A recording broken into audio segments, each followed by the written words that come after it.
Hello, welcome back to Digital Trends coverage of CES 2018, live from Las Vegas. Hey there, it's time for DT Daily. My name is Maude, Garrett, and joining me at the table here, Greg Nibler. We are talking day 2, and also what happened with day 1 as a bit of a recap as well. What was the vibe of CES? Yeah, so I actually got a chance to go out on the floor yesterday and talk about that. I know it was really fun.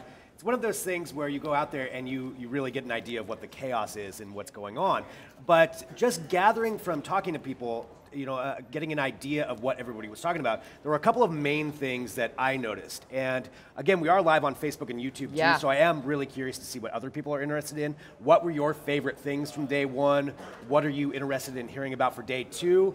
From my experience going out there, from what other people were talking about, was a lot about the Chinese companies, which was one of the trends that we thought was going to be happening for CES. Huawei's coming in, not that they haven't been there before, but really with a real big push, and people are definitely talking about their products in particular. And I could just hear conversations all over the place with that. It's funny, on the CES floor, it's one of those things too, talking about the chaos, you never know who you're going to run into, because everybody is here, 200,000 people, and randomly ran into Sinbad yesterday. The comedian. Sinbad, yes. Yeah. Sinbad was just randomly checking out drones on the floor, and we talked to him for a minute, and he was talking about Huawei. He's like, I want to get their phones. He was really interested in it. So we've got an interview that's going to air later on with that, but definitely Huawei and TCL making a very big impression this year on the floor. What is it about these companies? Is it affordable nature, or are they competing with the heavy hitters as well? I think it's a combination of that, where the technology is now catching up. You're starting to see, even though you've got these high-end phones, you're starting to see, especially in that sector, some more parity, where what's going to be the next breakthrough, I don't know, because we're all kind of getting up, it feels like, Samsung, LG, Android, it feels like they're really catching up to Apple. I know there's probably going to be some Apple people who will dispute that. You've got each side of that one, so I'm ready for the comments on that. But, in reality, the technology is catching up, and so we're seeing some parity. So I think that affordability factor does come into play, and we're seeing a lot of more companies that are able to compete in that sector. Must be nice though with digital trends. Obviously there was, coming into the CES for this year, predictions on what would be big, and the Chinese companies, being on the list that digital trends put forward, being accurate as well. That's absolutely nice. And I'm seeing some of the comments here. Dreamer says, I am here to see the TVs, and definitely televisions were a huge part of it. That's a lot of what we talked about yesterday. We knew LG, Samsung, Sony, we knew all of them were going to come out with some heavy hitters. But again, TCL also coming out with some affordable televisions that kind of match a lot of what those high-end TVs do. So I'm curious to see going forward this year if that's going to affect the more that becomes known, the more we know about TCL and these maybe lesser known brands that are coming out with a quality product at a lower price. Are we going to see the Samsungs and LGs lower their price to try to compete or match? Probably not, but it's a possibility, depending on how much of a push. And that's one thing with CES. This is where we really get an opportunity to kind of forecast, or at least try to forecast. It's kind of hard, but try to forecast what's going to be happening this year in technology. And I think that's going to be something that we're going to see this year.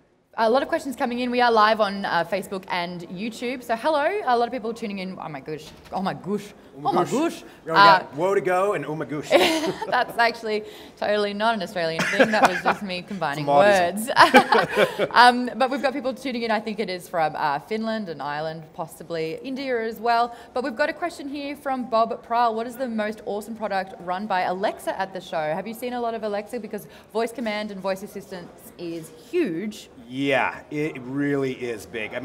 This was, again, last year we saw this trend where we started seeing Alexa in more products.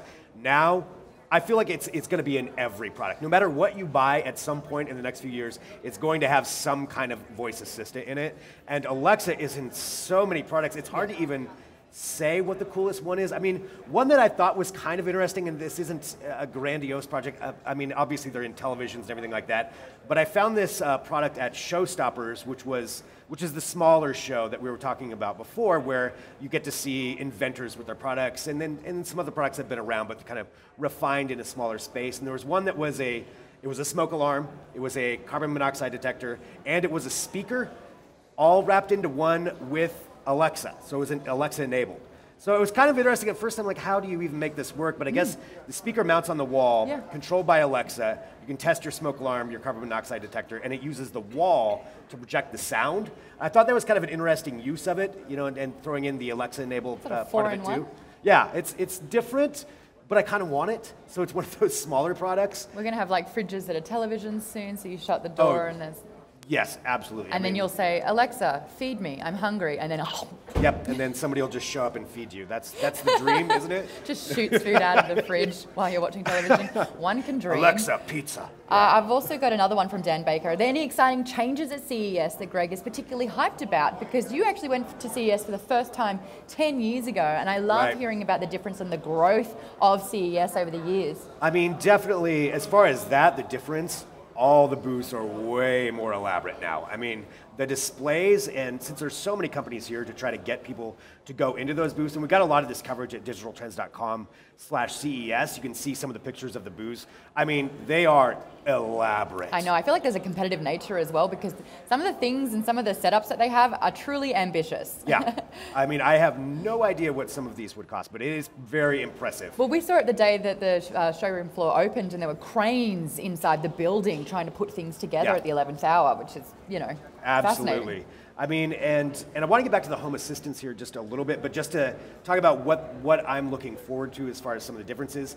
I am excited today. I'm going to go check out some of the 3D printing aspects, which I feel like has kind of been forgotten a little bit, but that is still so it's one of those things where it got a lot of hype last year maybe, and then it feels like it just tapered off or people weren't talking about it. But I'm going to go check out some really cool 3D printers. Somebody's calling one a 5D printer, so I'm interested to see how that works. That's ridiculous. I feel like with 5D printing, hands come out and almost just give you a massage while you're waiting for the product. It's like, what is 5D? I would buy that product.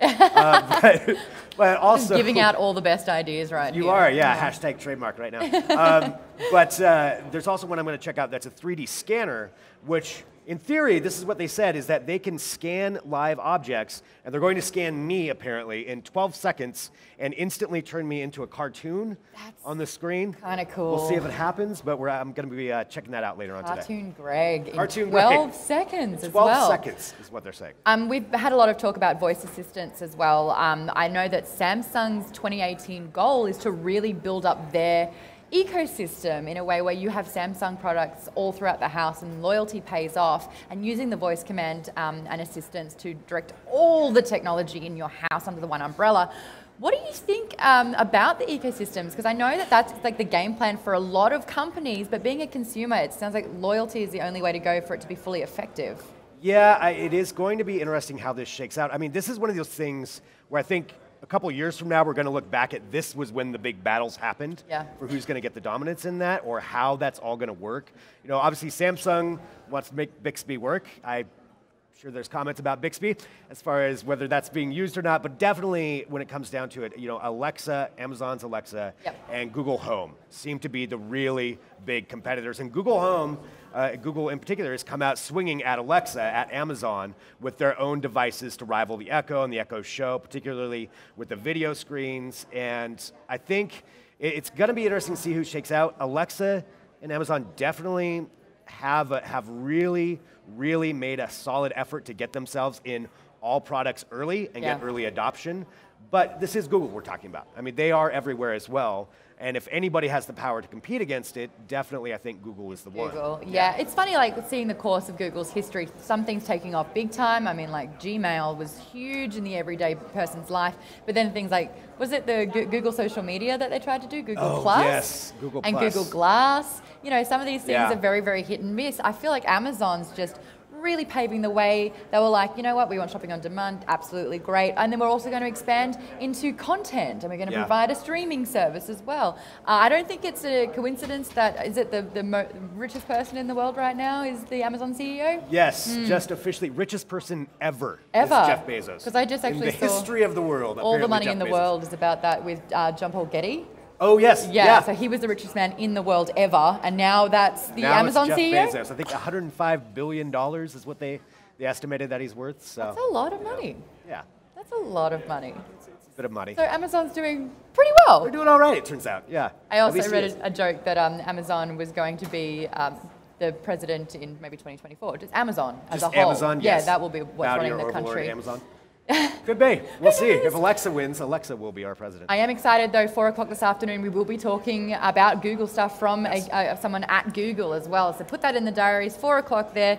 But DT Daily, we are done for the day. We will be back tomorrow at 9:30 to talk about everything that happened today. Absolutely. Tomorrow as well. But coming up though, Anchor is going to be happening, and Cloudiest 9, we're going to be talking weed technology, which is super exciting for technology when you think about it. Curious about the comments on that one. Yeah. Speaking of comments, make sure you get yours in on YouTube and Facebook.